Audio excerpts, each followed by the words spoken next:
Булингот постоел и ќе постое. Наше е да го сведеме на минимум, но секогаш треба да се зборува за него и да се делува на причините, велат дел од учениците од гимназијата Раде Јовчевски Корчагин со кои разговаравме. Се почнува од самото исмејување еден меѓу друг, а некогаш завршува и со физички пресметки. Потребни се разговори, наоѓање решенија и санкции спрема тие што го прават. Се доаѓа од храброста на поединецот да се отвори и да го актуализира личниот или проблемот на друг ученик, се само дел од размислувањата на овие млади луѓе. Ако сепак имаме некаков проблем, без разлика дали станува збор за менталното здравје, булинг, дрога, алкохол, што и да е, силно ги охрабрувам сите мои врсници, сите мои пријатели, ако имаат некаков проблем, да зборат со нивниот школски психолог или со некое лице кој што е овластено и кој што знае професионална помош да понуди. Нашиот школски психолог, професорот Тони Анев, е феноменален во својата дејност. Имам кај него неколку пати одено на разговор и навистина морам да кажам дека е искусен во своето поле и знае со неговите зборови навистина да допре до некого. Се доаѓа од храброста, дали поединецот е подготвен, дали е спремен да се искаже, дали да го каже тоа може тоа да е денес, може тоа да е утре, може тоа да е за многу подолго време, тоа е се до поединецот, но треба се повеќе да се охрабруваат, особено моја возраст и наша возраст, да си го кажуваат своето мислење и своите чувства. Морам да кажам дека и пријателите се тие што можат да ни дадат некаков комфор на толеранција и на комуникација со тој што ни прави нас проблем. Увек имам добрува да се каже во поголемата генерација, него ли во мојата генерација, затоа што сепак знаат да се не доволно толерантни. Така што, да. Од тука гледаш другар што би можел да ти помогне доколку имаш проблем или доколку некој знаеш дека има проблем, а нема храброст да го каже. Па да, Петар, мислам дека тој помага на сите. Така што Петар би бил човекот што има најмногу добар во него. Ако имаме конфликт во моментот, сепак влијаат на нас емоции и тоа е бурно, реагираме бурно. Но ако имаме договорен конфликт, мислам дека како да кажам, тоа е многу полошен, бидејќи ако нештото можеме да го договориме, за тоа време можеме и да го решиме или да разговараме за некое решение, каде што некако да се оттргнеме од тоа физичко пресметување и наместо да се собираат луѓе за да дојде до некаков физички конфликт, мислам дека треба да се соберат луѓе и да се разговара на проблемот и вербално да се реши, наместо да има насилство. Сите што имавме избор на приметите, може да се согласат дека најкорисно од сите примети ни беше тоа, етика како примет, ние мислиме дека етиката како примет не треба да е изборен, туку дека треба да е задолжителен предмет, не мора да го има 3 пати неделно, барем еднаш неделно, каде што учениците на наша возраст можат да зборуваат со вакви теми со кои се сеграваме секој ден.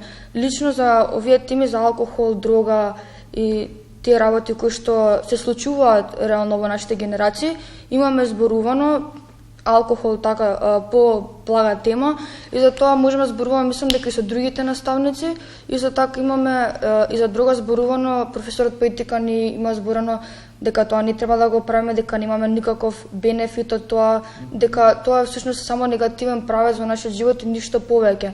Сметам дека психологот треба во училиштето да е достапен колку може повеќе, дали во училиште да може да се договарат средби со него, дали за време на часови.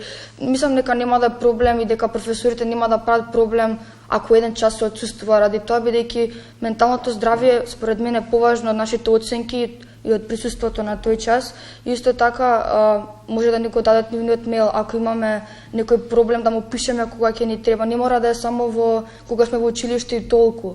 Исто така треба да се обратиме на нашите професори, класните раководители, а од се најважно според мене родителите дома.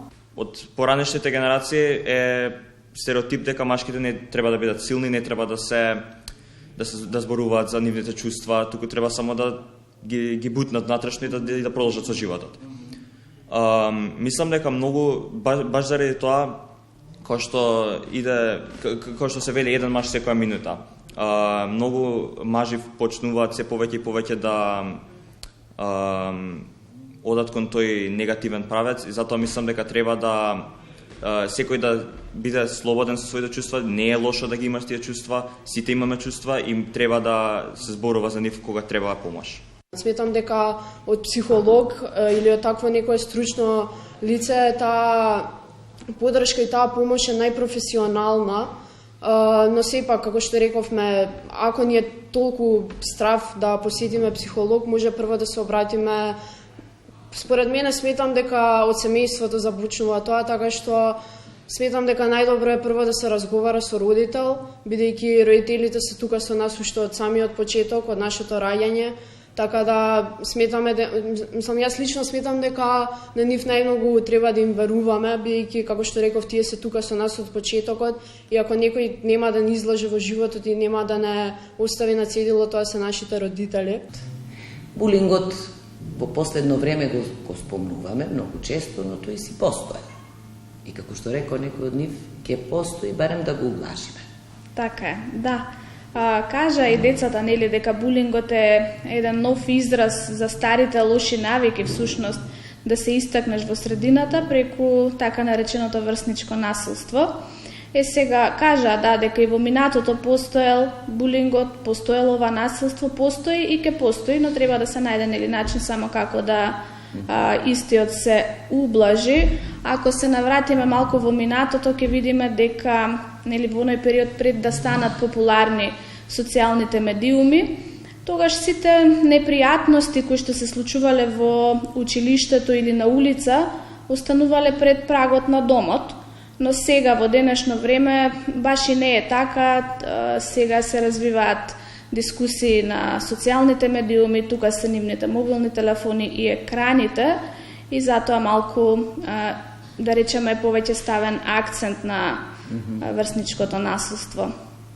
Ние како наставници, посебно во средните училишта, можеме многу да допринесеме децата да учат, но пред се ние треба да гледаме тие да станат добри луѓе, да ги воспитаме. Овде тие, да речеме, треба да ги научиме дека добрината е врвот на интелигенцијата. Децата секогаш треба да знаат да разликуваат добро од зло, затоа што агресијата раѓа агресија.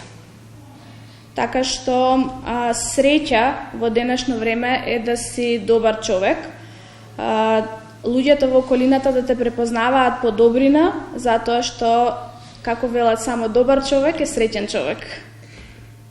Она што ме радува претходно во дискусиите за менталното здравје, посетата на психолог. Октомври беше посветен, а треба цела година да се посветува и да се обрне внимание. Во текот на месец септември, заклучно со 10 октомври, се спроведе еден проект, една работилница по повод 10 октомври, светскиот ден на менталното здравје, каде што децата има една работилница, каде што беа обучувани од нивен врснички обучувач, како да се справат со врсничкото насилство и како да реагираат во дадени ситуации. Би се случило ли имаше некое истражување од психолог дека во разговор со родители им се случувало на психолозите дека родителот на насилникот секогаш наоѓа оправдување дека неговото дете е жртва? Децата напоменаа дека ние имаме секојдневна соработка и со родителите. У нас соработка родител-наставник, родител-наставник-психолог, така што сите тие непријатности гледаме да ги ублажиме или да ги сведеме на некое најниско основно ниво и да спречиме на некој начин понатаму да се продолжува со истото однесување. Имаме одлична комуникација, наставник, родител, психолог, не функционира стручната служба, ги вклучуваме и децата, така што барем овде во нашето училиште не се забележани некои посериозни проблеми во однос на булинг, во однос на врсничко насилство. Како вие како млад наставник, професор се чувствувате во однос на децата? Ве почитуваат ли? Сакам да бидам едноставно пријател со моите ученици, самите кажа дека нели можат секогаш да ни се обратат и да ги сослушаме, да се го искажат својот проблем, така што ние сме секогаш тука за децата и гледаме на секој начин да бидеме достапни, тие да бидат среќни, да се чувствуваат комфортно и убаво и безбедно во нашето училиште. Благодарам. И благодарам и вас.